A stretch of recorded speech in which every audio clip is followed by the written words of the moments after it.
Cinesmack contains spoilers of the spoiling type. If you don't want your spoilers spoiled, please turn back now. Otherwise, enjoy the show! Gentlemen, let's broaden our minds. Lawrence?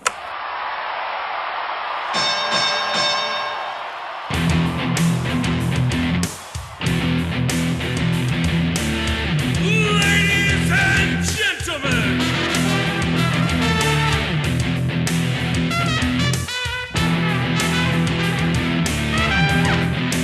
Welcome to the main event! This is Cinesmack! And the winner is...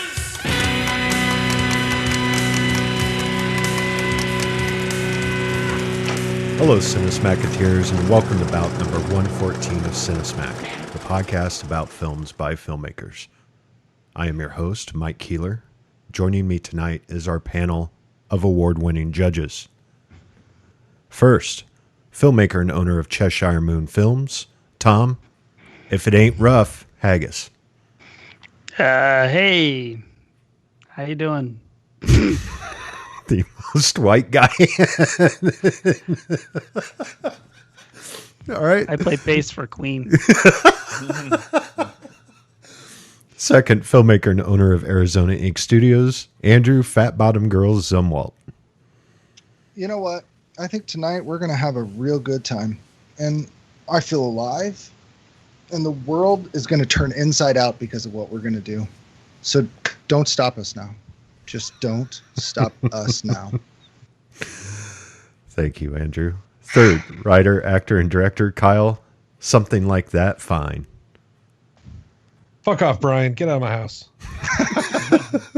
Oh, sorry. Eat a dick, Brian. Get the fuck out of my house. There you go. Thank you for being more accurate. You got it. I'll get that explicit tag out of the way real early. Fourth, filmmaker and owner of One Genome Short Productions, Killer Queen.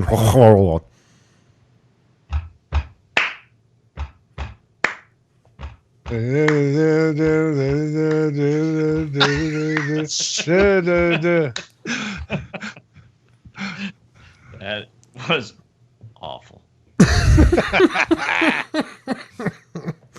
Oh, man. All right. Let's poke the monkey, find out what we're talking about this month.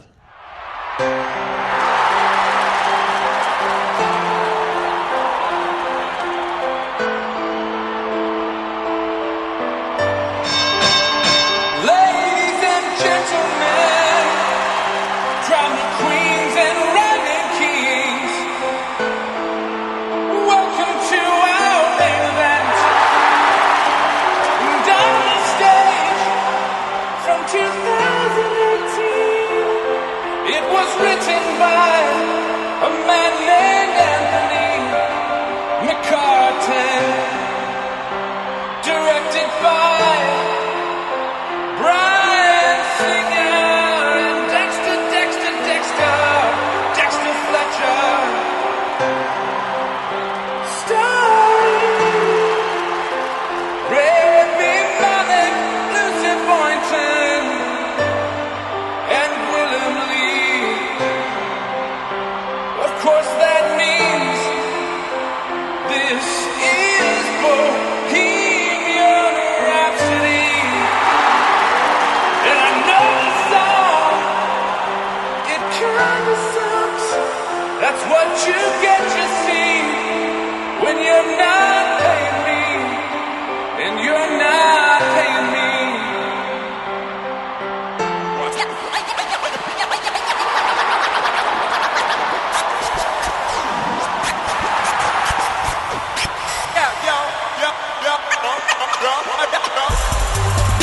Here we go. Second quarter. Roll up and on the stage 2015, conjured up by Rob Supreme, Jonathan Herman, and Andrea Burlock. Let me get you comfy while I knock your socks off. Directed by F. Gary Gray. What? It's F. Gary Gray. Starring O'Shea Jackson Jr. playing the cute. Corey Hawkins is the Dr. Dude. Jason Mitchell is the easy one. They straight out of Compton.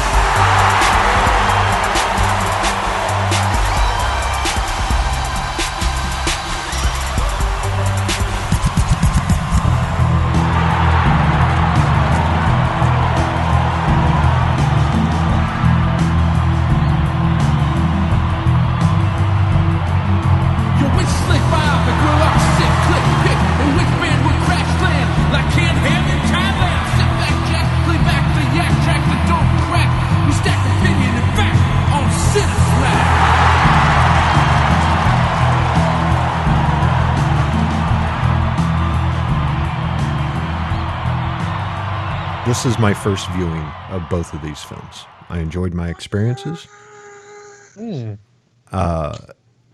One film brought back a lot of memories of me sitting in my best friend's bedroom listening to an album that I wasn't supposed to be listening to. I honestly don't know which movie you're talking about. Yeah, maybe I'll let you know at the end of the show. So anyway, let's move on to our first round, which is writing.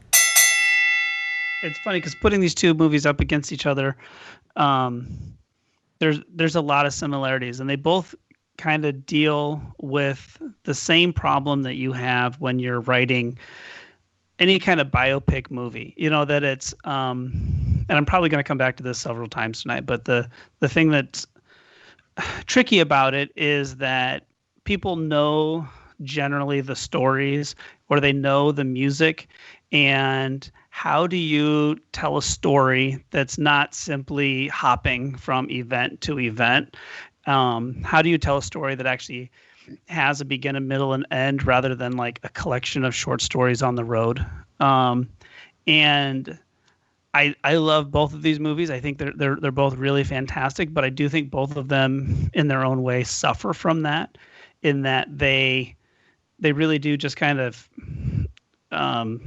hit the main points on this. And so main points of the stories of NWA and Queen. And I started to wonder, are movies really the best format to tell these stories? And I started, I think I probably convinced myself that if I want to know about like the history of a band, I don't know if this is, I don't think this is the best way to tell those stories. I think, of all the options, I actually think, a book is probably the best way to do it, where you can kind of get in details and you can get different perspectives, that you're really not limited to the, 2.5 hours or 3 hours on, the Straight Outta Compton cut. But that doesn't, the story side of it really lacks, I think. At the same time, both of the stories are very compelling. Both of them have what's known in our house as the Aaron Brockovich effect, where if it's on, it'll kind of hook you in. You'll be like, oh, that scene's coming up where, this happens. And next thing you know, the credits are running. Both of these movies will do that. I'm not really sure why Straight Outta Compton would just be playing randomly in the background at my house, but, it could happen. The kids like that stuff. So that's kind of my issue with these two movies, is that yes, they tell how the band formed, but there isn't really this through line and this story that all of these little tiny stories don't really tie together in a way that I don't know, brings them together. I don't know. Do you guys understand what I'm trying to say? Yeah, I totally get what you're saying. I totally get it. I think I have kind of a related feeling about it. I felt like these movies, the movies themselves were long a little bit. I felt like they were kind of long. Mm-hmm. But I also felt like there wasn't enough time to really tell the story, that they had to rush the story. They had to rush really quickly through a lot of things in order to even get close to telling the full story of these bands. Right. So I think I agree with you that maybe, movies are maybe not the best medium for telling this kind of story, because there was just so much. And at times I'm like, well, how long has it been? Like the actors look the same, kinda, and they don't look like they've aged, but it's got to be a period of several years have passed in this film, and like it felt really rushed. The storytelling felt really rushed at times. Which is kind of ironic considering the length of, especially Straight Outta Compton's 2.5 hours long. Yeah, but they only tell little snippets of a very long story. And I feel like when they're in those little snippets, when you do zoom in on the life, it slows way down and then it jumps forward a certain amount of time, and then it slows way down again. I think that Bohemian Rhapsody gets a lot more into the specificity of like everyday life than Straight Outta Compton does, where it's kind of more of an overarching greatest hits of things that occurred in their career. But yeah, a 6-part TV show or an 8-part TV show about these bands might be more fitting, so you can get more in depth and explore some of the things you don't know.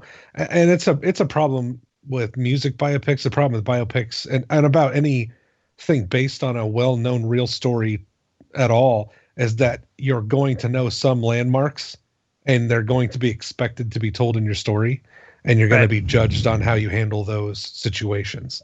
But for me, I guess I knew less about NWA than I did Queen, so there were more surprising moments for me in that movie, and maybe that's more general for someone of my generation, but I'm not sure.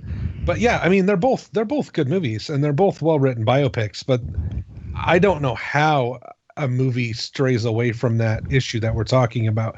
I think Straight Outta Compton gets closest, because it's not like I mean, to call it a highlight reel would be a little dismissive, but it does delve a little more into the personal stuff, away from the music at times, and I did enjoy that. They both have moments like that, but yeah, it's hard to. It's got to be hard to write these movies, because you have a captive audience of people who already know the story, and you're going to be judged on how well you tell the story and the story people want to hear. It's like when you play a concert and everyone comes they start yelling Freebird. They want you to play your hits. Like, what about Live Aid? What about the riot in Detroit? What about this? What about that? So you have to hit those moments, but it does hang things up. Well, and it makes you also wonder. So there are so many things actually in both of these movies. There's little quips and little moments in the movies, and you wonder how accurate they are, or how true they are, how embellished were they? Freddie Mercury, how he took his name, how embellished was that? Was that really a true thing that actually happened, or was it hearsay? So I think writing a movie where you have those big points, and you probably have stories from potentially band members and producers and other sources and books, but you weren't really there, so you have to do something with it, and you want to tell it because it's a really cool quip, but you got to sell it on the screen at the same time. I think would be tremendously hard in making that and writing that story, so that way, as you said, Kyle, your fans don't walk away going, well, that was just a bunch of fiction and garbage. And they walk away and be like, oh, okay, well, some of it probably was embellished, but it was still really good. And I feel like that was still true to the people that I was watching. I think that would be very difficult. Well, and there's the problem too is that, so they left out the Detroit riot, concert riot. If they were to leave something like that out, the fans are looking for those little tiny stories. And, if they just focused on the story of how, Ice Cube and Dre kind of, grew apart and then came back together, and, the way that the band kind of waxed and waned over the years, and then sacrificed the stories that people were, sitting on the edge of the seat waiting for, that would be a complaint. And by that measure, I think Straight Outta Compton did a better job balancing the two. I mean, I don't really know if there's any other movies where I'm just like on edge about like contracts. Like, people are like, oh, we got to talk about Eazy, we got to talk about Dre's contract. So, but those scenes were really compelling, and you want to kind of, they did a really good job of kind of keeping you on edge and not really knowing what was happening on business wise. So you kind of felt for Dre a little bit about, being unsure of where they stood, financially. Whereas Bohemian Rhapsody very much really did kind of go, song by song by song, with a couple of, Freddie's personal interludes in there. So, and Bohemian Rhapsody really is less of a Queen movie and more of a Freddie Mercury movie. But isn't that in these types of stories, isn't that an easy way? I mean, we've all seen the Behind the Music, VH1's Behind the Music. They have a stereotype. They have a ha-ha to them because you always know that it's going to be how the band got together. You get to see all their awesome stuff. Then you see them break up, and then you see where they are now, and then they all get back together for a cool concert, and that's pretty much every single one. So looking at some of those moments, I think as a writer, it's easier to actually pick out some of those big moments of those big hits. Like, for instance, in Bohemian Rhapsody, the song Bohemian Rhapsody, that was a big moment. That was a big hit. People wanted to hear it. People wanted to see how did they get there. And so I would think as a writer to pick those moments out would be much easier than some of the things they did with Straight Outta Compton, because I think they pulled in a lot more, I guess, intimate scenes with individuals. And I'm not sure where they got them or how they, how much of it was true or if it was embellished or whatnot, because it wasn't quite, there wasn't those 100% just pivot moments where we go to this song and then it's been a couple of years, this is the next song. We have this interaction in between that really builds you to the next moment in time that they're going to. Right. And I think like right there between Bohemian Rhapsody and, Fuck the Police, like Straight Outta Compton does such a better job of saying, this is where this song came from. This is the, the life that they were living, and this is the shit that they were dealing with. And, very little has changed in the, 30 years that they've, since they wrote it. But Bohemian Rhapsody, they go to the farm and they work on it, but like, where's it coming from? Where is this like love of opera? Like, were they just doing it for the sake of doing it, or was there more to it? And that's kind of the weird part about it's nuts. Bohemian Rhapsody just kind of like comes out of nowhere. Whereas, when they play, Fuck the Police in Detroit, there's I got a much more emotional connection to it because, I came from a place of anger that I was like pissed off that these cops were, treating them so horribly. Whereas Bohemian Rhapsody was like, hey, what happens if we drop some spare change on a snare drum? And it's like, there wasn't any kind of, how does this song tie into the lives that they led to this point?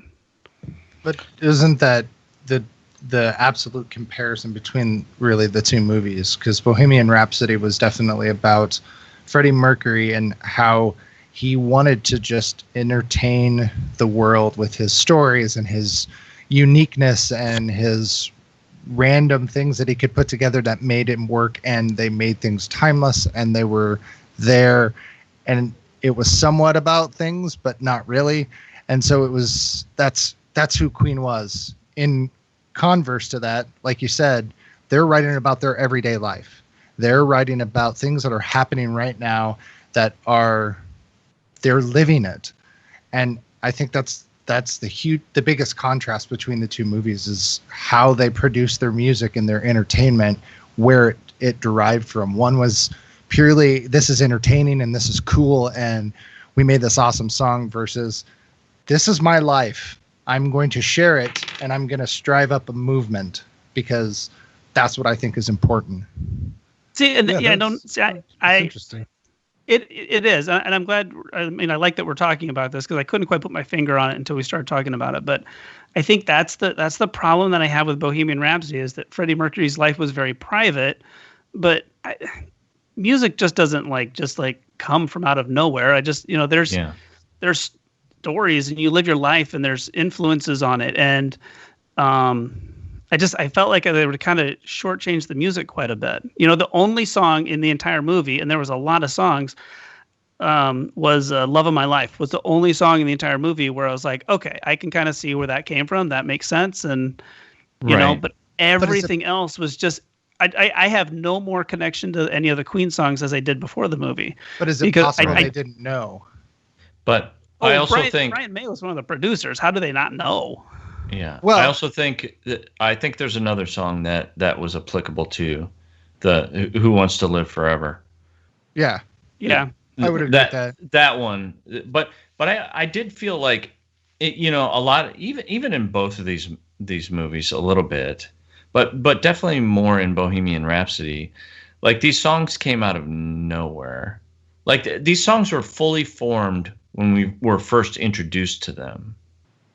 And I get that we're under a time crunch. We can't show the whole songwriting process and how they evolved, but it's like all of these songs were like fully developed from the start, which kind of was a little frustrating to me because I'm sure they had to go through a lot of work to get these songs to what we know today. That's kind of interesting you bring that up because I think that's an issue with both movies in that there's never a time where either of these bands suck or are like finding their feet. Queen is Queen and they're awesome. And NWA Ice Cube shows up and he's awesome. And the biggest struggle is to get Eazy-E to rap. And that takes 3 minutes. And then all of a sudden Eazy-E is a professional rapper. So there are a lot of struggles that these bands go through, but being a good band is not one of them. That's true. If that makes sense. That's true. See, and but that's I think that's something they have in common. But that's isn't that time. Oh, Time. these are really good conversations. The first time, it's a really good conversation. Thanks, Mike. Yeah. Hey, we all agreed on this. I just want to say real quick, I agree with you guys. I wanted more, especially from the Bohemian Rhapsody. And I think it's just my problem with Bryan Singer's movies is I don't feel like he only scratches the surface on a lot of them. But that's my opinion. So, all right, let's vote on it. Tom. Straight Outta Compton. Gabe. It's kind of a toss-up. I'm going to go Straight Outta Compton with this one as well. All right. Kyle. Straight Outta Compton for me. Andrew. Straight Outta Compton. All right. Well, the only piece of writing trivia I have is for Straight Outta Compton, and it's 2 pages long. So hunker down. No, it's not 2 pages. Okay, I'm ready. You have a 1 minute limit. Agreed on this. Yeah, we agreed on this before. Straight Outta Compton began with writer S. Lehigh Savage and Alan Winkus, who in early 2004 bought their script from about NWA co-founder Eazy-E to Bill Strauss. Bought, a former New Line executive turned producer. For the next 2 years, Strauss developed it with Circle of Confusion's David Engel, spending much of that time fighting just to get a meeting with Eazy's widow, Tamika Wright, who controlled the music rights. Eventually, a friend got her the script. With Woods Wright on board, the group took the project to Toby Emmerich, who attached Ice Cube and his producing partner, Matt Alvarez, who essentially took it over. Cube and I probably in 2002 had started talking about making an NWA movie, says Alvarez, but Cube felt he wasn't quite ready to tell that story. One reason he changed his mind, if you don't get involved, they could do it the wrong way. Cube wanted the story to focus on the group and not just Eazy-E.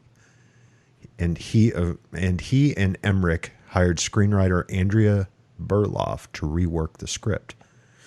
Attempts to persuade Dr. Dre to join the team dovetailed with a labyrinthian attempt to buy music rights. Executives came and went along the way. Luke Ryan, Michelle Weiss, Dave Neustadter, all pushing to make the film. When F. Gary Gray was hired to direct and Dre agreed to become one of the producers, the team was ready to move forward. But Warner's had a budget threshold. Looking at other music and African-American themed pictures, it wanted to limit Compton's costs to the mid-teens. That was too low for the producers who asked to take it elsewhere. God, this is a lot. Toby was an advocate for this movie, says Alvarez. He came out to the music business. He came from the music business, and he had run the music division at New Line. He would have made this no matter what. Emmerich agreed to put it in turnaround. Universal snapped it up. Writer Jonathan Herman was brought in to rework the Burloff script, adding elements of Dre's life that he had not been included in previous drafts. Other writers, such as Cheo Hodari Coker, also contributed to the script. A lot of writers, guys. Universal gave the movie a go-ahead in early 2014 for everything to crash again during pre-production. With costs now in the mid-30 millions, the studio halted work until the 145-page screenplay could be trimmed. We were at an impasse with Universal in terms of the script that we had and the amount it was going to cost, says Alvarez. We all agreed to shut down pre-production and worked on the script to get it down to a place where we were able to find a happy medium. Part of that happy medium involved Cube and Dre agreeing to advance some of their own money as well as their upfront salaries. Holy crap. Yeah. Wow, usually when you say there's a lot of writers on something, it's terrible. That's true, right? Bad news. That's true. Yeah. I also saw on there, like, they trimmed it down quite a bit to the original cut. So, yeah, how there long you go. could it have been? It's 2.5 hours. 3.5, I think, was the original cut. I'd say I'd watch that. I would watch that too, I think. Did you guys watch the theatrical cut or the director's cut? I watched the director's cut. Yeah. Theatrical. Because it's I think I 2:47. must have watched the theatrical cut. Okay. Yeah, the theatrical is like 2.5, and the other one's 250. Yeah, so- 250. Because it's a 20. There's a 20-minute difference. Okay. Yeah. All right. Oh, all right. I need a nap after that. So let's move on to our second round, which is acting. Acting? Yes. Something I'm terrible at. Let's start with Bohemian Rhapsody. Oh, thank you, Gabe. Yeah, thank you. I don't know what you're talking about. Oh, you brought me roses? Oh, geez, I did. Gabe, you're so sweet. I know. Anyways. Oh, see, that was acting. I don't really have roses. Anyways. You know what? I was going to start with... Oh. Hold on. There's a knock at my door. Roses from Gabe? That was acting again. I really don't have roses. Okay. Now I should get started on this. This is timed. I was going to start with Bohemian Rhapsody, but I'm actually going to start with Straight Outta Compton. Boy, it's really lucky Ice Cube had a son who can act because he looks just like his dad, and he's awesome in the movie. They did a really good job finding people who look like the characters. You obviously get no one's going to look more like Ice Cube than Ice Cube's son. So, and I thought they all did a really good job. Paul Giamatti as like the only white guy in this movie was really good. And subtly scummy, which I thought was great. He wasn't like a lecherous, greasy-handed like comic book villain. He was just kind of subtly screwing people. And I really liked the portrayal of Eazy-E, and of course Ice Cube was great. It was really well acted. I thought they did a really good job. The only thing I would say is there are times when, especially during emotional moments, where I felt like they could have gone for different takes or tried a little harder, or maybe this is directing too, or stayed a little bit longer with something. The whole part where Dre's brother dies is like, I don't know. It's kind of washed over. You know, that's part of the story I knew going in, and I was really surprised at how little of the movie that actually took up. But I guess you got to keep moving in something that spans like 20, 30 years like this. But so, okay, I'll move on to Bohemian Rhapsody because I think this might spark more conversation. So I actually liked Rami Malek's performance in this movie. I know it's polarizing to some people. Some people really don't care for it at all and think it's like a caricature. But I really liked it, and I thought it was very... I don't know, brave's not the right word, but he went for it and went all in on it, and I enjoyed that. And other than that, it's hard because the movie is such a Freddie Mercury movie. It's hard to say this actor was really good, this actor was really good, because the focus is obviously on Queen, but it's so narrowed down to Freddie Mercury. So I really enjoyed his performance. I believe he won an Oscar for this, if I'm not mistaken. but I liked it. I know some people dislike it, and I guess that's where I will stop and let you guys talk. Yeah, well, I think one of the things that you mentioned, I think both movies did a really good job of getting actors that kind of looked like the real people that they were portraying. Overall, it was actually pretty amazing. And when you do a biopic, I don't know how important that is. I feel like on a certain level, people are expecting them to look a certain way. But I think if the story and the acting is good enough, you would eventually forget that they don't really look like the real person. But nevertheless, both of these did a really good job of that. And I thought the performances in both of these movies were really very strong. I think there was one casting thing to me that was kind of fun and kind of funny, but maybe a little bit of a mistake because it kind of took me out of it. It was the record executive played by Mike Myers. I just was like, I know who that is, and the makeup isn't that great, and it kind of took me out of it a little bit. Although I did get a good chuckle out of it when he said that line about like, oh, that kids aren't going to sit in their car and bang their heads to this song. I got a chuckle out of that. But overall, I thought the acting in both of these films was very, very strong. Yeah, I had kind of a big problem with Mike Myers in it too. I thought it was kind of gimmicky, and I got a chuckle out of it too. And I was, the self-referential stuff, but man, does it pull you out of that scene? It does. It pulls, and it takes a couple minutes to get back into the movie again. The thing with Straight Outta Compton is that, I mean, they stick to their characters, and it's they just all of the actors do such a great job of embodying their characters, and I love that they didn't go for like big giant actor names for the for any of them, so none of them really stood out. You kind of were able to concentrate on the performances and the little nuances and everything. So I mean, Bohemian Rhapsody, that scene is, every time I watch it, I just kind of like cringe a little bit. That it's too cute by half.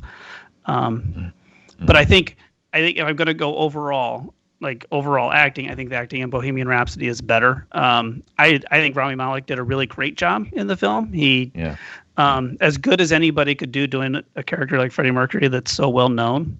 I really wish I could see what Sacha Baron Cohen was going to do with it before he left the film, because I think he would have done an amazing job, and I think it would have completely changed the trajectory of his career. But we get Borat 2 next month, so that's cool. We wouldn't get that if he had been in Bohemian Rhapsody. So, I don't know if anybody could have done any better with a character like Freddie Mercury. Yeah, that'd be so intimidating. So, playing a real person, and for sure, and somebody who a lot of people have a strong reference to, a connection to. Yeah, I think that would be really hard. I think it would be harder, and this will sound kind of morbid. I think it's a little bit easier to play someone who has passed. Just imagine trying to play somebody who was actually still alive and get their take on how you portrayed them. I think that would be challenging, and a number of these actors had to do that. And I think that would be hard. But I feel like overall they really all stepped up to the challenge. It was really quite. Paul Giamatti always stands out. He's maybe not the best actor to call out in that film, but think about those young actors having to do a scene with him. How intimidating would that be? I mean, he's just so good. He's always good. Always good. And he's one of those people who's kind of always Paul Giamatti, but also, you know what I mean? Yes, like he's always kind of Paul Giamatti, but maybe there's something so likable about him that you kind of overlook it. But he's also really, he's got really good range. You know, I think of people like Tom Hanks. Tom Hanks is always kind of Tom Hanks, but there's also something very compelling about him. He always brings something to the performance, you know. But I think it would be really intimidating for young actors to you know, be in a scene with somebody like that. And I think they really held their own. I think they did a really good job. The kid that played Eazy-E, where he's in there and he's like calling him on his kind of like deception, and he has to fire him, and you know that he holds his own. They do a good job. See, I was just gonna say that I was really impressed with Mr. Rami, just for his ability that he did, I guess, help with some of the music and him singing. There's that too. Yeah. Really, really impressive. He studied lots of videos and watched a lot of like film of Freddie Mercury to try and get his mannerisms and stuff. And it really shows, I guess, that kind of actor who really gets into that character. Maybe not as much as like Daniel Day-Lewis, who, you know, you have to call him his character once he steps on set, and he's Abraham Lincoln for the entire shoot. But he has that method acting that was really noticeable. Straight Outta Compton, I enjoyed all of the scenes. It was very odd introducing some of the characters. It almost felt like cameos. Like when Snoop Dogg was first introduced, it felt very cameo-like. Like, here's this guy. Oh, okay, who's that? Well, I'm a Snoop D-O-double-G. And I'm like, oh, come on. And so there was some spots like that. But, yeah, I mean, they did a good job acting with probably what they had, and with probably people watching over your shoulder that knew exactly what happened or how they should be acting. Paul Giamatti is awesome. They made him look freakishly old, and he still pulled off an amazing performance. The only thing I can say about Mike Myers is I get it, but I think a lot of people have a notion of him as, you know, Austin Powers. And so they immediately put him in this funny gag. And it's unfortunate that he has been pigeonholed because he did those movies. And I realize that, but I think he is trying to do some more serious roles. He's trying to do some more things that are outside of his normal comedic thing. So I have to give him a little bit of love for that. It did catch me off guard. I will definitely say I was like, whoa, that's Mike Myers. Okay. But I got to give him some love because everybody wants to not be in that role anymore. Robert Pattinson is another one. People are like, oh, I don't know. He's going to play Batman. He's that Twilight kid. He's trying to step away from that stigma. And so I have to give him a little bit of credit for stepping into a little bit more of a semi-serious role for him. So, yep. I get what you're saying, but I think like Robert Pattinson, he's doing a really good job picking new roles. I mean, I don't know if anybody saw The Lighthouse last year, but that was as far from Twilight as you can get, and he was magnificent in it. And so anybody that's just like, oh man, cutesy boys and Batman, are like, go see The Lighthouse. Trust me, he's dark and moody, and he'll do just fine as Bruce Wayne. Where did this come from? Why are we talking about Robert Pattinson? I was making a expectations. comparison. It's like Jim Carrey going from doing all of his Pet Detective stuff when he actually attempted to do serious movies. People are like, Jim Carrey can't act. And then right. He finally did really good movies where it's like, oh, he can. He can. Yeah. But with the Mike Myers thing, it was a smaller role, but he was great in Inglourious Bastards, and You know, Sure, even had a British accent in that one, and I thought it was just like perfect. This is a great role for you. Good job.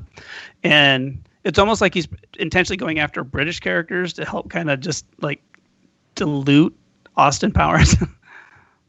Yeah, maybe. See, I feel like he needs a Pulp Fiction. He needs the John Travolta Pulp Fiction moment where he plays like a serious actor and it changes his career going forward.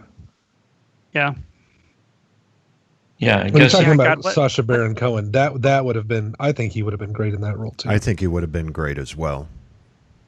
You know, and one of the reasons that he left, I understood, was that he really wanted to like deep dive into the dark Freddie Mercury stuff, and Brian May and the other members of Queen were very much saying, no, he was a very private person. We don't want you getting into that stuff. This is going to be a movie about the music. So when I went into this, I was really looking for kind of a Candyland colored version of the story of Queen, but it has its dark moments, and it definitely does. It doesn't sidestep. I mean, they kind of hit his personal life, a lot heavier than I thought they were going to when Sacha Baron Cohen left. So, so by that measure, I was pretty pleased by it. Well, I believe the reason Sacha Baron Cohen left as well was the original director left. Well, Do what we I've know read. who was originally supposed to direct it? Oh boy, let me find it. Oh no, We'll it's talk fine. about that during directing. We're just talking about alternate It's a good idea. history, alternate history versions of this movie.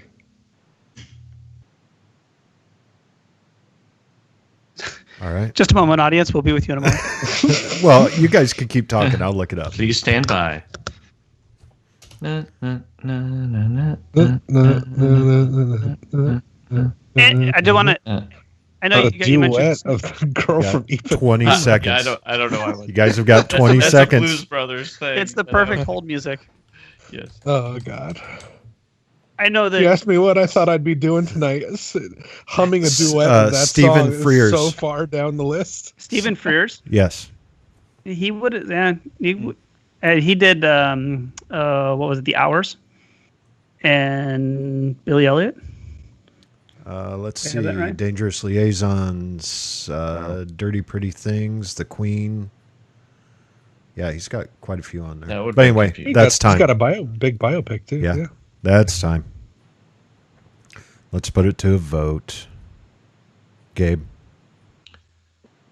I think the performances were really great across the board in both of these, especially under the pressure of having to play real people. I'm going to go with Bohemian Rhapsody on this one. All right. Kyle. I'm also going to go for Bohemian Rhapsody. Andrew. Bohemian Rhapsody. Tom. Shit, I was gonna say Bohemian Rhapsody, but Jesus, It would You guys tie it are up. you guys are really hitting it hard. All right. Well, no, I mean he did win Best Actor, and I feel it deserved it. So Bohemian Rhapsody. All right. O'Shea Jackson Jr. prepared for 2 years to portray the role of his father. Partially because Ice Cube didn't want the appearance of nepotism in casting. I thought that was kind of a neat little trivia. That's great. But is there any other choice? Who's going to beat him Right. out for the role of his dad? Yeah, that's true. For his role as Freddie Mercury, Rami Malek was fitted with special prosthetic teeth to recreate Freddie's prominent overbite. After filming Wrapped, Rami kept the teeth as a memento from the shoot, eventually having them cast in gold. Wow. You know, there's one shot that I wondered about. There's a shot that kind of like, I think if I remember right, it starts out basically inside his mouth. Yes. And and then it kind of pulls out. And I was like, I wonder if that was really a shot of the inside of his mouth or not. Because if it was, and those were prosthetics in there, they were fantastic. Or Does it really look like the inside? if of they didn't somebody's touch mouth? him up It didn't digitally. look like he was wearing something in there, but who knows how? Especially with Bryan Singer, who knows how much they manipulated that? Tom, real quick, do you remember Yes, the sir. first time you saw Rami in anything? the first time I saw him in anything. Yeah, TV show, movie.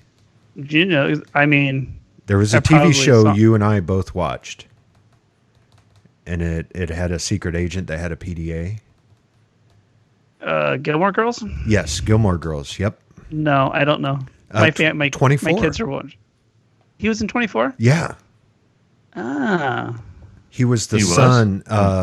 God, what season was that? I watched all of those. I don't Yeah. That remember. was season 3 with the Arabian wife and everything. Yes. Right? Yes. oh, yes. And she was in America, and they were planning Yep. the bomb, and they basically chased her through the entire season. And That was like she- 3 or something, She wasn't it? also 3 or 4. I thought She was nominated for an Oscar too. she is fantastic. She is. She is. Yes. She's great. All right. Anyway, Who's that? sorry. Who is it?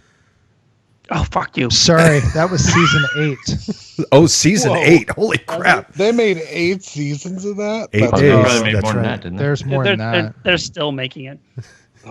Are they really? Yeah, they're making Is this one of the ones they're doing an animated series? What?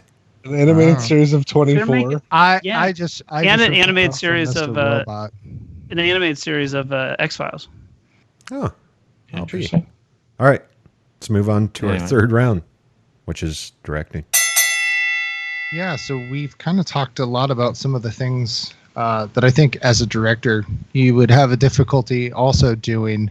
When we talked about writing, how difficult it would be to capture those moments, especially if you weren't there, if it was between two people and no one else was there. And how do you capture those moments and make them intense? I felt that straight out of Compton, there was a lot of shots and the way the director portrayed a lot of the things that were going on, especially in the recording studio. A lot of things were very handheld, very rushed, very intense. Everything was shot very low angle, so everyone seemed big and powerful. And it was very interesting then when he came to these moments where it's between two actors, such as when they're discussing a contract or when Dre's brother dies, and everything is steady and it is just telling the story. Even when the cops arrest him outside or try to arrest them outside of the recording studio, everything is a steady shot there. They're hitting their marks. The camera is moving, but it's not handheld. But when they're on tour, when they're in the recording studio, and when they're in the hotels and such, it's all very fast. The camera is moving around. It's never quite steady. It's very low angles a lot of the times. And I thought that was a really fascinating take to really portray that just over the top and that craziness that goes on when you're in those moments, and perhaps even help push some of that passage of time. And it's just, it was just wild to me. It was very fascinating to see. Bryan Singer, for me, for Bohemian Rhapsody, he is a director that is a hit or miss, and there's no gray with him. He's never, oh well, that was okay. He always has a movie that's like, yeah, he did a nice job at that, or it's like, holy shit. I would say that Bohemian Rhapsody has some really neat shots in it, but I didn't feel connected to the characters, their performances were enough that I felt engaged, but I always felt like I was an outsider looking in, and it felt like that fourth wall breaking was just, I don't know, something felt off. I never really completely got into the suspension of disbelief where you're just like watching it and you're in that moment and you're with them. I think the most interesting part of or I guess the biggest praise that I would give for the directing was at the end, they do show the Live Aid concert side by side with what he shot, or not side by side, but they basically show the real footage of the Live Aid, and it's amazing how much they studied, because it is really damn close. Can I interject real quick, Andrew? Is this going against my time, or do we No. stop the stop? I'll stop it. I'll pause it. So, this was it Wimbledon that they were at, right? Wembley. It has been, torn down, rebuilt multiple times since then, and there were no blueprints of the building for that concert. So they went through and studied all of the camera angles from the Live Aid and reconstructed it from there. Wow. And it even went down to the Pepsi cups on the piano. Yeah. Yeah. I wondered. I did wondered watch about those. I watched actually a YouTube video where they put the two side by side of the actual live footage, and it is remarkable of even like where the chords were placed on the stage. Yes. Yeah. Like so like that right there, he gets a gold star for. It's and I don't one know of if the biggest it was sets him. he's ever had built from all Wow. that trivia that I went through. Yeah. Okay. Time's back on. And I don't know if that's 100% was him, or if he was like, I want to duplicate this, and the cinematographer and a bunch of production guys got together and figured that out for him. I'm not sure. There were some really strong acting in that movie. I would assume that the director is pushing towards a specific moment and feeling. And so in that sense, I have to give him credit because I did enjoy it in that sense. But it always just felt like I was looking into a story instead of being a part of it. Whereas with Straight Outta Compton, you felt like you were in the middle of what was going on. And it's different. It was a different style. And I felt like there could have been more with Bohemian Rhapsody. I love both the movies, don't get me wrong, but there just seemed like I wanted a little bit more. I wanted a little more engagement into the characters from just watching a movie. I don't know. Does that make sense? Totally does to me. Okay. I agree with you. It's funny though. I think my feeling is the opposite. That I felt closer to the characters in Bohemian Rhapsody, at least one of the characters. And I think that's the reason why. They didn't really focus on a single character in Straight Outta Compton. It definitely got spread around all the different characters fairly evenly. But Bohemian Rhapsody felt very much like a movie about Freddie Mercury. It was about Queen, but it focused very heavily on Freddie Mercury. I agree with you in that sense 100%, and that's why I said that I felt connected to the characters. I just felt like I wasn't living with the characters. Sure. Well, and we got to see some really kind of interesting and intimate moments in Straight Outta Compton. But I felt like I had more of a connection with the characters in Bohemian Rhapsody, in part because it did focus on that one character more, and we got more detail about that one character. But that was just my kind of personal, feeling about it when it was over. Yeah, and I guess some of that also goes back to if you aren't there. And maybe this goes into a little bit of that directing or that writing as well, that, if you're not there and you're trying to hit these points, and Freddie Mercury was such a private person, as a whole, and they were really trying to, I guess, honor his privacy in that sense, it would be very difficult to be able to tell some of those extended stories that you really want to, that perhaps that Straight Outta Compton had, because you had people that are willing to say, this is kind of what happened, or this is how I remember it, where everything else was, well, we can't tell that part of the story because he doesn't really want that, but I can tell you accounts of things over here, and then we can kind of put it together and make a scene. So some of that may be the content that they had as well, and I think as a director, that would be really difficult too.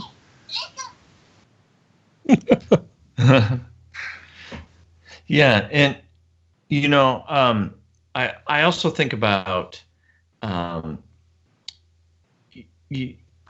Well, I lost it. I don't know what I think about. I totally lost it. I think I had I had an idea. I had a point, and it's gone. It'll come back to me. So I'll shut up. I'll fill time for about 30 seconds. There are some shots in Bohemian Rhapsody that are absolutely breathtaking, and just because of how accurately they're represented, or the moments are so spectacular, or so important, in the history of music. And that's kind of the same way it is with Straight Outta Compton. You see the birth of these things that go on to become so important in music history, and in some ways in cultural history. And it's a fly on the wall view of the creation of some of these things. And I feel like both of these are glimpses in from the outside to some extent, but they both have moments where they try to get you as close as they can to the main players. And I think they succeed in varying levels at different times. But I mean, to call them similar, I don't know if that's a little, to me that's accurate, but because of the subject matter and the way they're shot and put together. But yeah, there's definitely some. Go ahead. Sorry. It did come back to me, and it relates to what you were saying. Both of these, the interesting thing about both of these is really they're kind of period pieces, if you think about it, and they had to recreate those moments in time.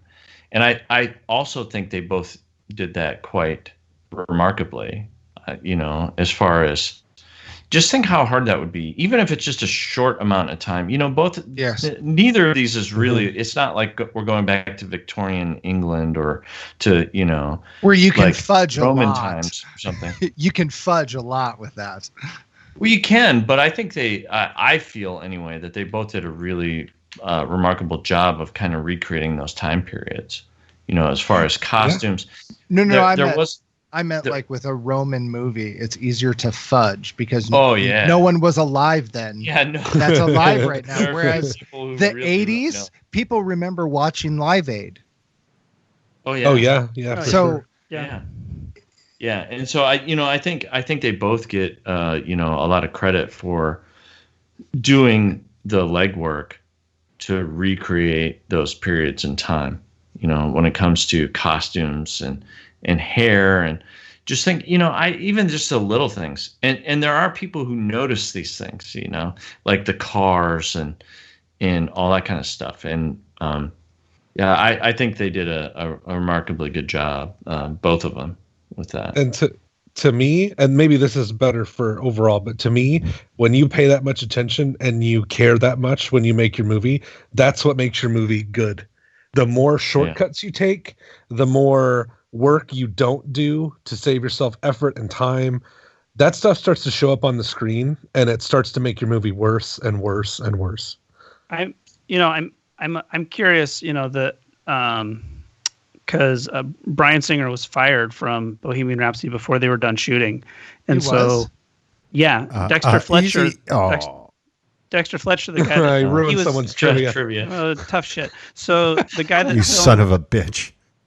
He was filming Rocket Man, and they brought him in to shoot the last 2 weeks and oversee the edit. And so, I think, I think a lot of what's in Bohemian Rhapsody is kind of in the edit. So I don't know how much of that.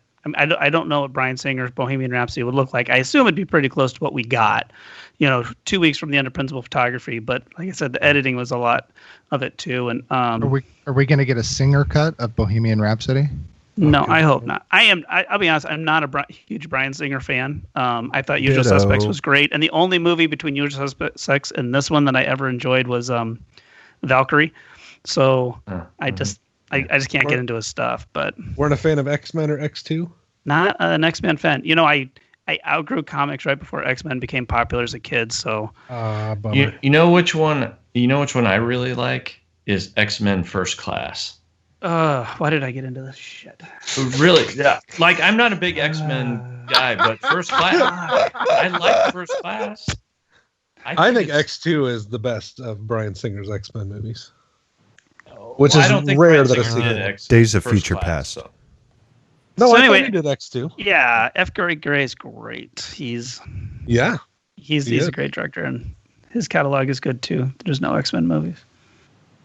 Has he not done any comic book movies? Yeah. I don't think so. Yeah, just wait.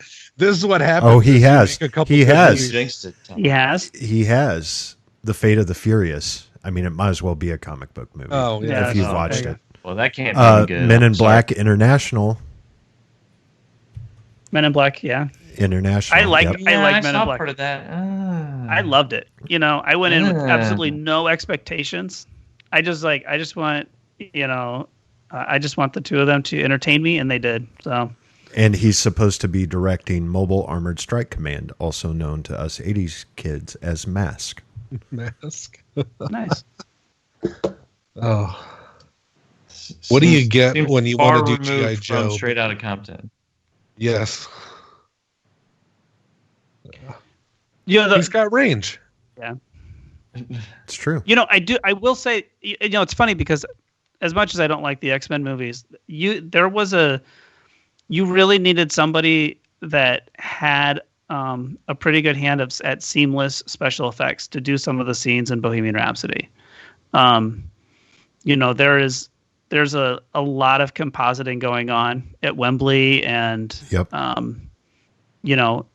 not. I'm not gonna say it's perfect, but it drags you in, and you forget pretty quickly. So, but that's the power of Freddie. All right. Yeah, how intimidating to be like, guess what? You're going to sing some Freddie Mercury stuff. We're like, are you crazy? He sang it. He also, so it was kind of neat. They used Mally's voice, Freddie's voice, and then a singer from Canada. Let me see here. Journey.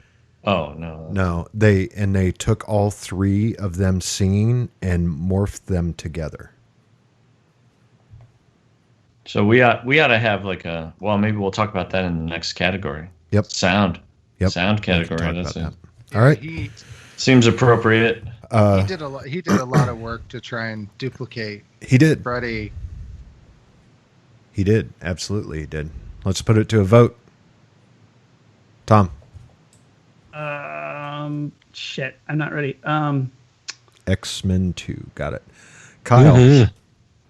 Yeah, X2. All right. That's the best. That's the best. Gabe. It's gonna win. yeah, X2 for me as well. No, Straight Outta Compton. All right. Tom. Yeah, I'll take Compton. Kyle. Yep, same here. And Andrew. I'm going to be the weird one out. I'm going to go Bohemian Rhapsody merely because of the Live Aid concert. That was phenomenal, and the reproduction was incredible. So that was very cool. Yeah, I agree with that. I also agree with Tom's take on Bryan Singer. I've never really been able to put a finger on why I don't care for his movies, and after watching Bohemian Rhapsody, and I know part of it was directed by someone else and also edited with his oversight. But I just always feel like he doesn't go all the way with stuff. I just always feel like it's just a glancing blow into things. Where F. Gary Gray, the perfect example of this is that opening scene in the drug house. Like Andrew said, you felt like you were, in the movie, or was it Gabe? But when Eazy-E's in that drug house and he's trying to escape, I mean, that was intense. And I thought it was well shot inside the house. Everything was handheld. I really enjoyed that. And I think that's the differences between these two films is you have someone that's, you feel like you're right in the life, and the other one, you kind of feel like you're getting a mile high view, if you will. So that's my take. The scene outside a pub where Queen, since Tom's a son of a bitch and stole my trivia, the scene outside of the pub where Queen first met John Reed was one of the scenes directed by Dexter Fletcher. Editor John Ottoman confirmed this. F. Gary Gray also directed the video to Ice Cube's most famous song, It Was a Good Day, alongside Friday. which was written by Ice Cube as well. Let's move on to our fourth and final round. Overall. What have we not discussed? I think a lot of times we discuss music in this category, and I think that seems pretty apropos. Is there music in either of these movies? Yeah. There's a little bit of music, and I don't know, Mike. Do you have? Is there something regarding music that you wanted to do? Yeah. You want to save that for later? We can do that now. I wanted to ask all of you. I think it makes sense. I wanted to ask all of you what your favorite songs from either NWA or Queen or both were. And Gabe, since this is your round, why don't you go ahead and start it off? Okay. Well, I'm going to go. I honestly, I don't know. I don't know a lot of NWA songs. I've never really personally been a fan. But I do believe that the song "Fuck the Police" is pretty apropos right now. It's amazing to me, actually, how much of that movie, people might make a mistake thinking we chose this movie because of this moment in time, but we didn't. We chose this movie against Bohemian Rhapsody some time ago, well before COVID hit, well before George Floyd and all of this stuff hit. So it's amazing to watch a movie like this and see how relevant it is to this moment in time, which also shows that things haven't really changed all that much. I was going to say it's kind of sad to see that it is. Nothing's changed. No, and we can go into that further if you guys want to go into those social issues, but. I don't know a lot of NWA. I've never really listened to them, never been a big fan. So I can't say that I have a favorite song. But I think that is relevant. And as far as Queen is concerned, I think one of the most meaningful songs to me is Who Wants to Live Forever. A lot of people pick their big. What's that? I love that song. And when you realize, kind of what it's about, it takes on additional meaning. And I think it's just a really beautiful, meaningful song. And it's not like one of the most popular Queen songs, A lot of people are going to pick, Bohemian Rhapsody or, We Are the Champions or whatever, But I think that one personally is really a beautiful song. I remember watching Highlander for the first time and hearing that song. Yeah, love it. A Kind of Magic is that album, isn't it? Yeah, that's it. All right, Kyle. Okay. Well, my history with NWA is actually longer than my history with Queen, which is kind of funny. I was one of those kids listening to that album. I had one friend whose parents didn't care what kind of CDs they bought. So got introduced to NWA that way. And I got to say, Straight Outta Compton is my favorite song. And I think it may be the song with the most memorable opening line of a song that I can think of off the top of my head. I mean, as soon as you hear Ice Cube say Straight Outta Compton, it's like it sets a tone for that song. And it's such a great way it's like they come out swinging. So I really love that song. And then for Queen, I have a soft spot for Fat Bottom Girls in more ways than one. But I also really enjoy You're My Best Friend. I actually really like that song. So I'm going to say that's my favorite Queen song. And you can rag on me for that if you want, but I really like that song. All right. Good picks there. Andrew. Yeah, I guess I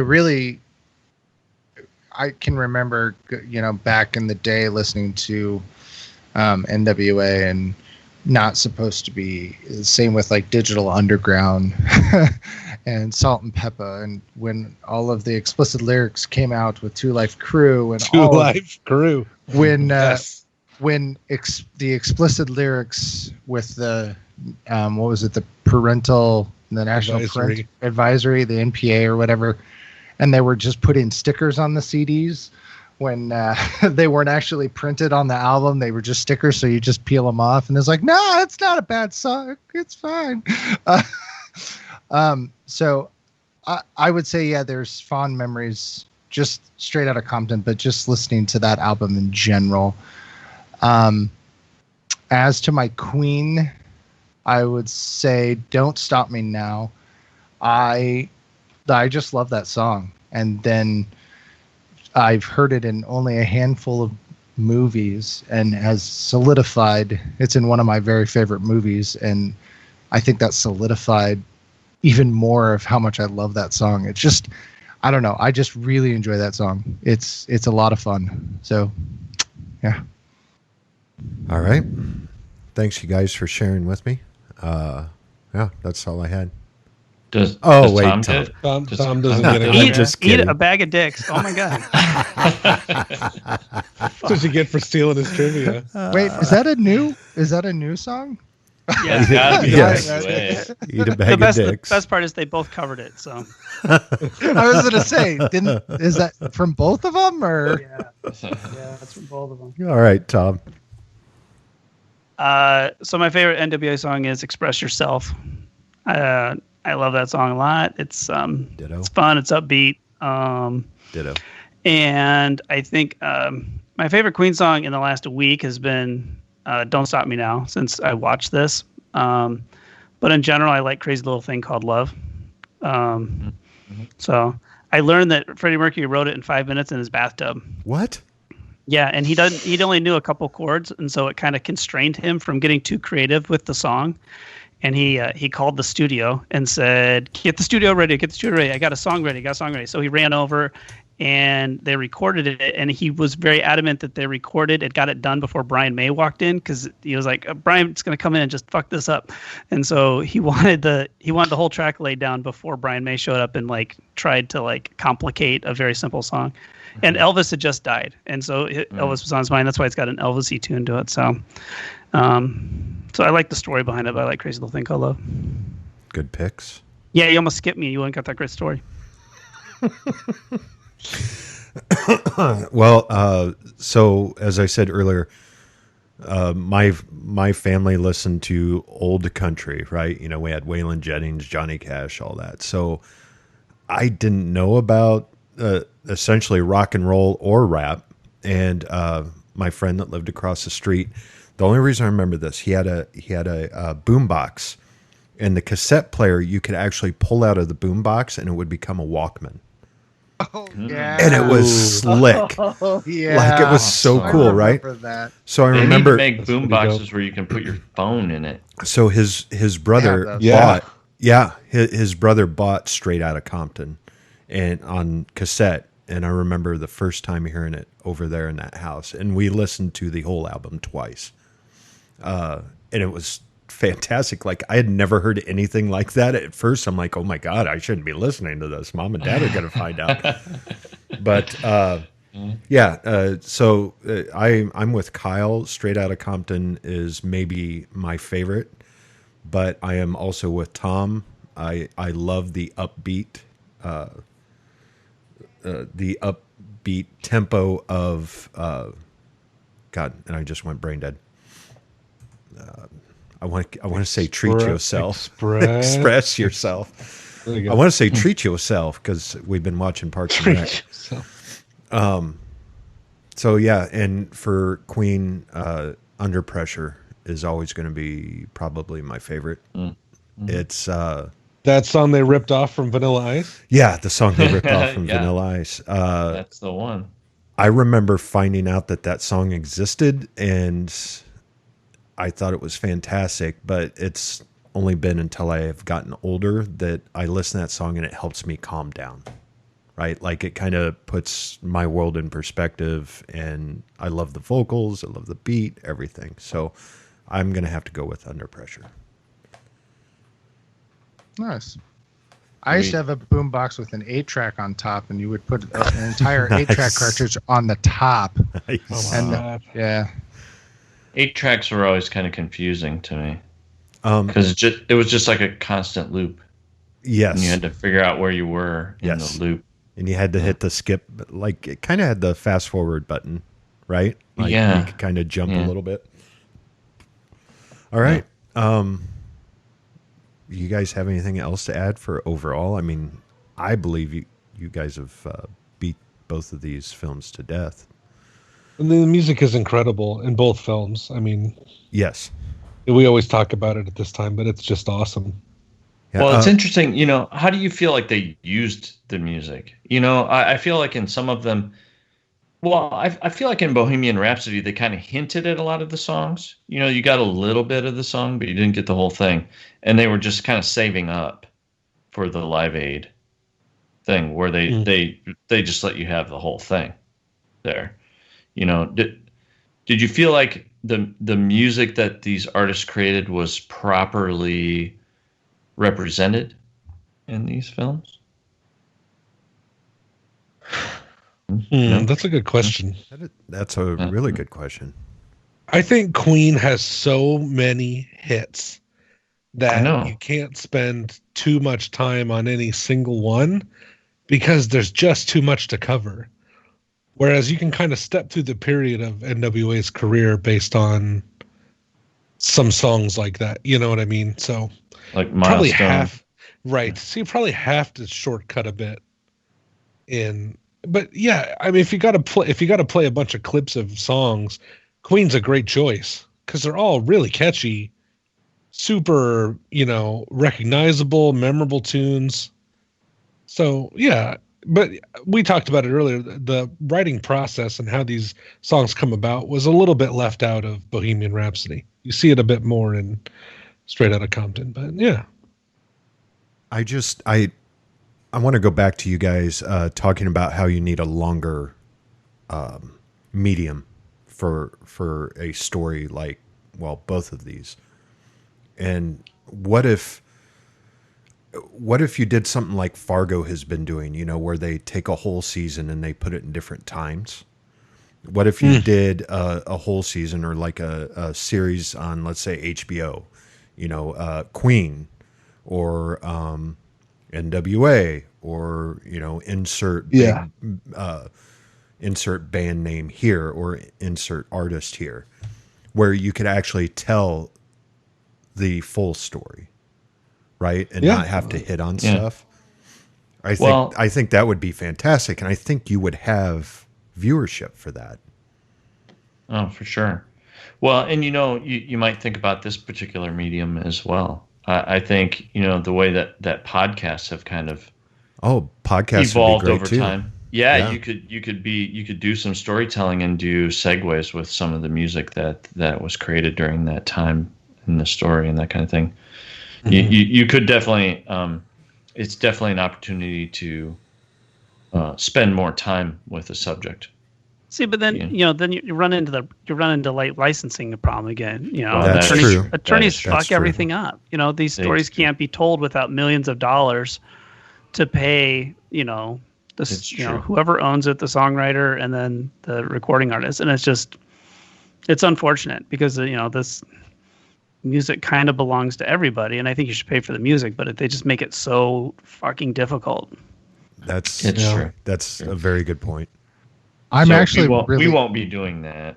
I'm actually surprised that something like Netflix, for instance, hasn't jumped on board with doing like a Band of Brothers type movie about a musical group where it's like 6 long, hour and a half episodes or 10 or whatever. Because when they came out with the Motley Crue, the Dirt, mm-hmm. I actually thought it was going to be like four like hour and a half long things, and then I found out it was just one movie that was like an hour and a half, and I was like, well, there's no way they could tell Motley Crue's story in an hour and a half. So I'm really surprised that because streaming services and streaming series have become so popular in this time of the pandemic, I'm surprised that hasn't kicked in. Who that knows? People aren't like, and yeah, I mean, maybe it will. I mean, Amazon has all the money. They could do it. And Amazon, I mean, well, I have a little bit left, but I'm going to give it to them tomorrow. yeah, I'm just surprised that they don't that because of the fact that most music biopics, biographies, whatever we're calling them, are these crunched in. I want to tell this story as quickly as possible because we only have roughly about 2 hours to tell the life of these tremendous artists that everyone loves. And instead of just being like, you know what, we're going to make 6 of these. They're going to be an hour and a half long, and people are just going to watch them. I think there's more of a market for that nowadays, with the whole streaming media and the binge watching and that kind of stuff. There's definitely more of a market for it now than there ever was. That's true. And especially with if you throw a pandemic on top of it and people, quarantining at home, but you can't make it then. Yep, that's true. You can't make them. But well, you have to quarantine your entire cast and crew, and then. Right. All right, time's up. Let's put it to a vote. Andrew. Oh God. Boy, this is hard. I enjoyed both movies. I am gonna go with Bohemian Rhapsody because of the music. Yep. All right. That's my yeah. That's what I'm doing. Gut. Gabe. I'm also gonna go with Bohemian Rhapsody, and if Bohemian Rhapsody wins, Mike, I expect you to get the licensing for "We Are the Champions" to play at the end of the podcast. Yeah, I'll work on that. Okay, we can do a cover. that. We can do a cover, and then we don't have to pay royalties or anything. Right. We can all sing harmonies. Yeah. So we can just do a cover of it. Kyle.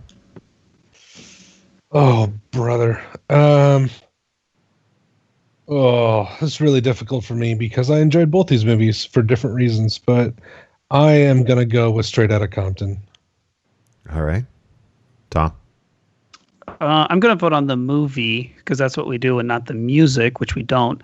And I'm going to vote for Straight Outta Compton. Wow. What did we call that song? Eat a Bag of Dicks?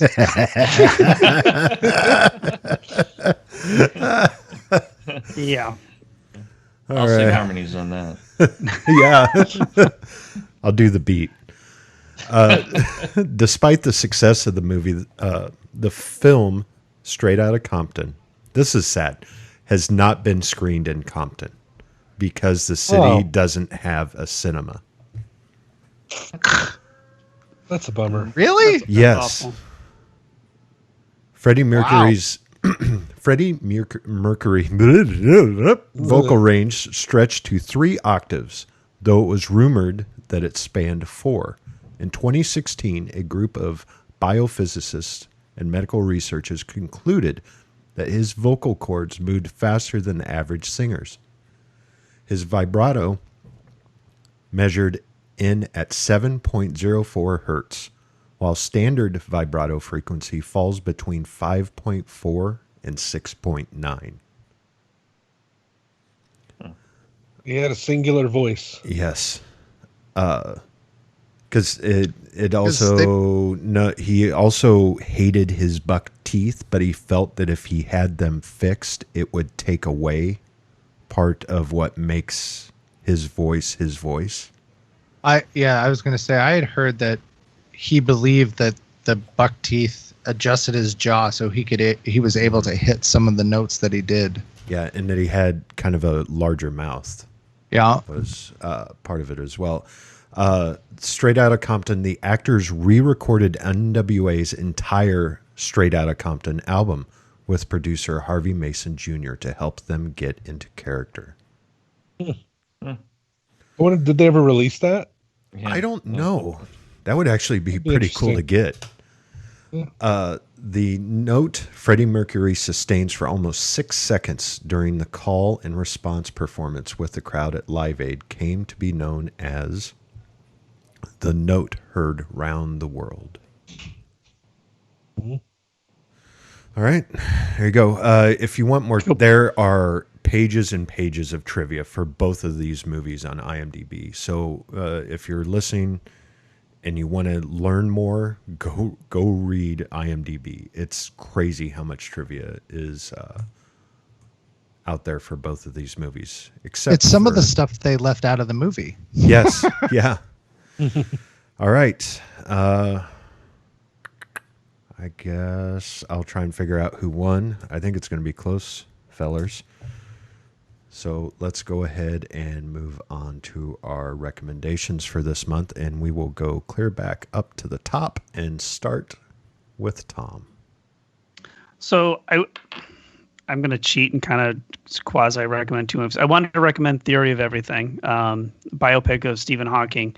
That's really great, and Eddie Redmayne won Best Actor, and it's really good and kind of along these same lines.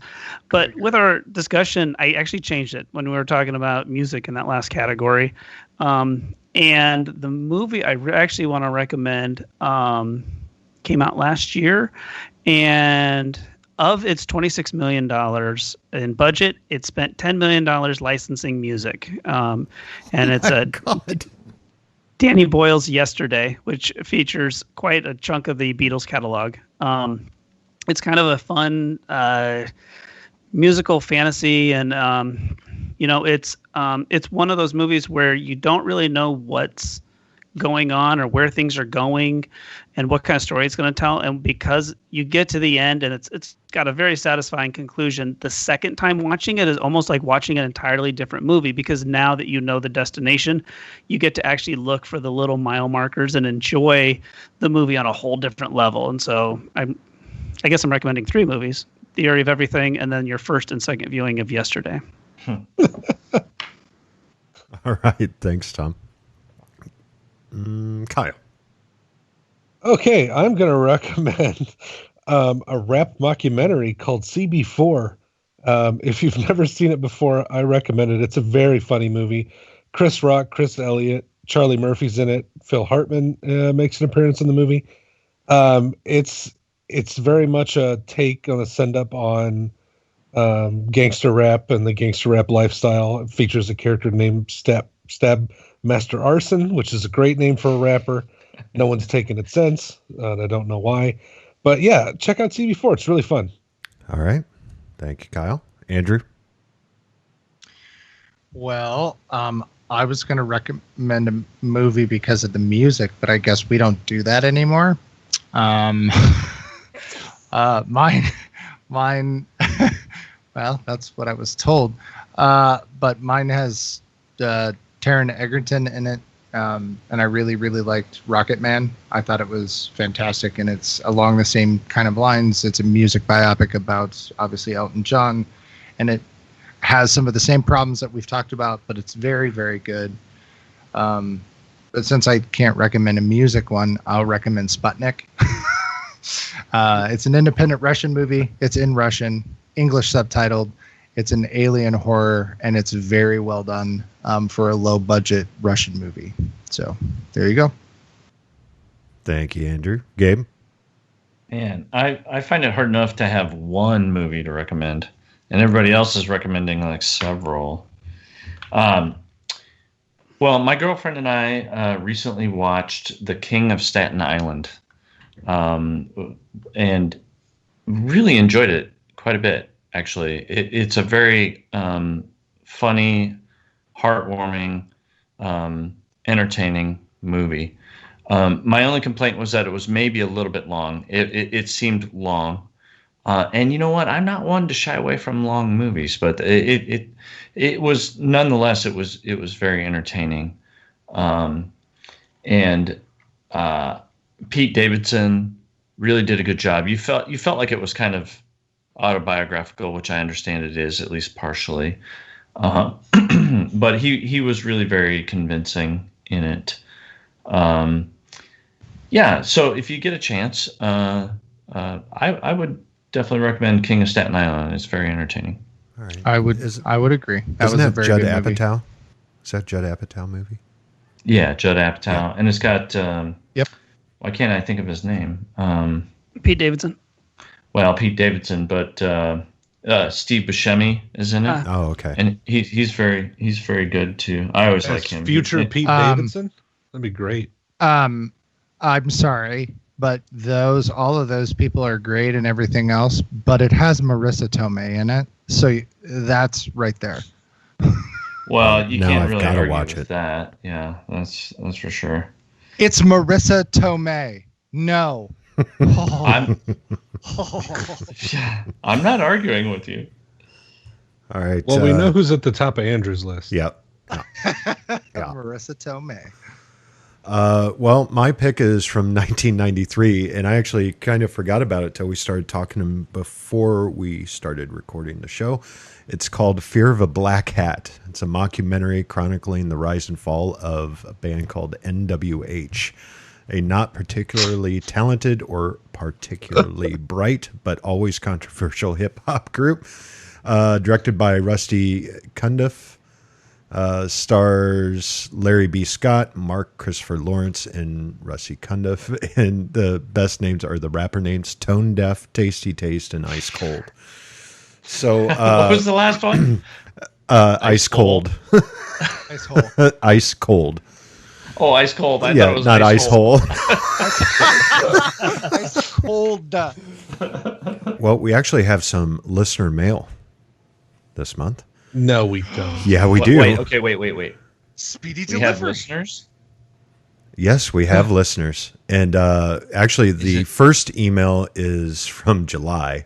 I just, I missed it in the inbox. This one is God, from... the mail's gotten really shitty lately, hasn't it? It has. Damn you, USPS. Yes. Thank you. I assume it's actually, like snail mail. It came in an envelope with It did. postage. It did. Here. Okay. Okay, he's reading it. That's clearly you ruffling papers. Hey, Kyle. No, that was mail. That was really mail. This is our moment. Shh, quiet times. Okay, let's tell us a story. Get to the scary part. Hey, Kyle, Andrew, Tom, and Mike too, I guess, but especially Gabe. You're my favorite. I listened to the Yojimbo versus... Fucking What? This is lies. This No. is Happy all then you lies. lost No, me. I listened Yeah. to the Yojimbo versus Fistful of Dollars episode, and as usual, it was an enjoyable listen. You did mention the movie Last Man Standing, which was billed as a remake of Yojimbo. What happened with that movie and the legal pursuits is actually quite interesting as well. It is known that New Line Cinema legally acquired the right to produce Last Man Standing, and the director Walter Hill was proud that it was the first adaptation to move forward with Kurosawa's blessing, or as I call it, adaptation. Here's where the wackiness starts. They had acquired permission from Kurosawa, but they didn't bother contacting United Artists, who owns the rights to Fistful of Dollars. So United Artists actually had the scrotums to sue New Line Cinema for copyright infringement.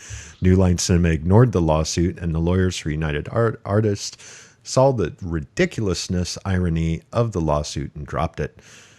That is not the end, though, because after United Artists dropped their lawsuit, New Line Cinema received another lawsuit, this time from Grimaldi Productions, the company with who had the film rights to Dashiell Hammett's novel Red Harvest. They argued by moving the setting back to the U.S., made the movie more like Red Harvest than Yojimbo, and also stated to redo Yojimbo, an American gangster setting without acknowledging Red Harvest, is, in Grimaldi's words, borderline dishonest.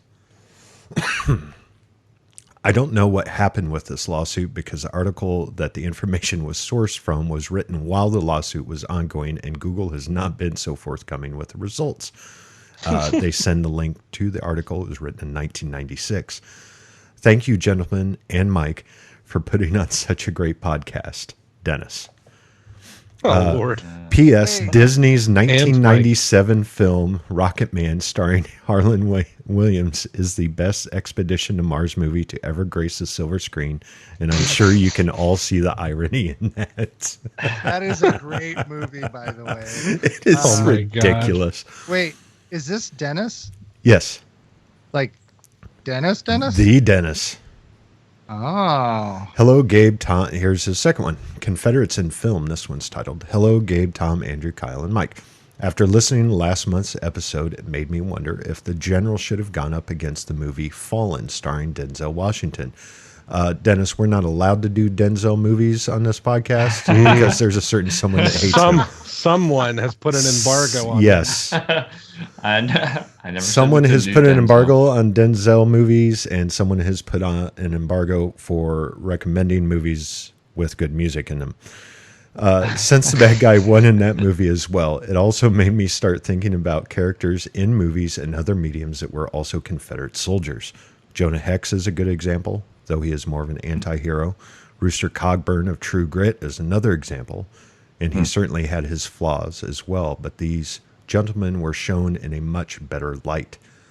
Though I also have it on good authority that Buster Keaton wanted to make the Confederate the protagonist because it would be a higher mountain to climb. Oh no. Personally, I think This is the first time I've heard this. I wish someone would have said this during the podcast. Yeah, if only someone had the The gall to the figure foresight that to bring it out. up. Personally, I think the most realistic portrayal of Confederates in cinema was in the movie The Long Riders. It takes place after the Civil War, but it also shows that even though they fought for the Confederacy, they don't believe they were on the wrong side, just the losing side. This does not mean I think they were right, just that I could see that they ultimately, like all humans, simply don't want to be wrong. I will make a suggestion that the next time you do a Western episode that you might have a look at the Long Riders. It could possibly go up against Young Guns too. It'll make you guys famous. Thanks for all the entertaining podcasts, and I look forward to hearing the next one. Dennis. Thank you, Dennis. Thank you. Thanks, Dennis. No, I mean seriously though, that's cool. That Oh my God! I when I first read this, I giggled to myself for about 5 minutes about a higher mountain to climb. He brings up a really interesting point in the beginning. I think Tom touched on a bit. The litigiousness and the involvement of people in the rights of things can sometimes really be such a pain in the ass to creativity. That's true. Oh, Yeah, that's very true. I get it. I get wanting to protect your intellectual property, but there's such a low bar to start a lawsuit, it seems. Yes. Man. Well, and it all started over Metal. I mean, they really started to get hyper about it with Metallica and wasn't it Napster? Napster. Right? Yeah. Like that's when everything just went batshit crazy. Well, Yeah. Ice Ice Baby and Under Pressure. That was a pretty crazy lawsuit too. Right, but because I mean Ice Ice Baby. Vanilla Ice. He was in the interview that they asked him. He went, "Well, mine goes dun dun dun da da dun dun." Yeah, and Under Pressure goes dun dun dun da da dun dun, and it's like, what? Yeah. But what I'm saying is it. I mean, that's fine. I can see those, but I just feel that the music industry started going after everyone after Metallica got their Napster money. Napster. Right? Like after they went after them, then it just became this giant web of don't fly near that. The music industry spider will get you. Like they've really dropped the hammer down on that. All right. Let's find out who won. Ladies and gentlemen, may I have your attention, please? Your winner by decision is Straight Outta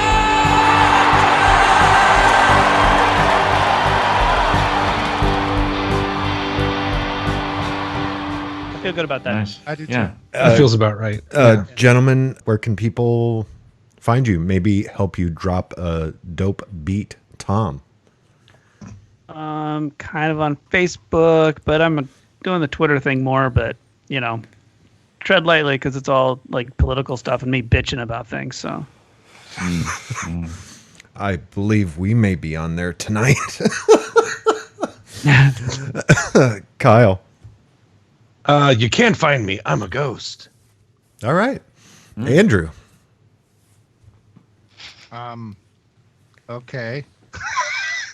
You can find me on ArizonaInkStudios.com. You can find all of our films, and you can find links to this wonderful podcast, and of course all of our social media. So go on out to ArizonaInkStudios.com. All right. Gabe. Well, you'll find me in the studio recording my next hit. But you can also find me at onegenomeshort.com and check out some of our 48-hour films. Is your next hit, didn't you title it SPF 100? Yeah, we're looking at the title on that. We don't know if that's high enough SPF. So it might we might do a remix later actually and call it SPF 150.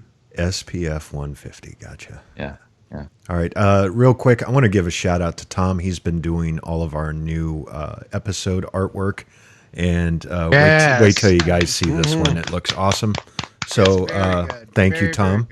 No problem. That's what he actually does during the episode. It's actually that's actually true. If there's like 10 minutes stretches where you're like, why hasn't Tom said anything? It's because I'm trying to outline Freddie Mercury's face. Yes, I enjoy every single one you send to me. I think they're great. They are awesome. So, yeah, you can find me on YouTube, Southside Studios. Just type that in. But the podcast would appreciate it if you could leave us a review on iTunes or whatever podcasting service you use. It helps us reach new listeners. If you like us, tell your friends. If you hate us, well, tell your enemies. You can contact us at cinesmack@gmail.com. Follow us on Twitter and Facebook. Just search Cinesmack. For October, we laugh our way through the end times as the world's end takes on This Is the End. And I said end 3 times there. For Tom, Andrew, Kyle, Gabe, and myself, thanks for listening, and go catch a flick. Bye, Felicia. This has been a test of the Southsider Studios podcast system. This was only a test. If this were a true lack of entertainment, your head would explode. Go to iTunes and subscribe to our feed. Just search Southsider Studios.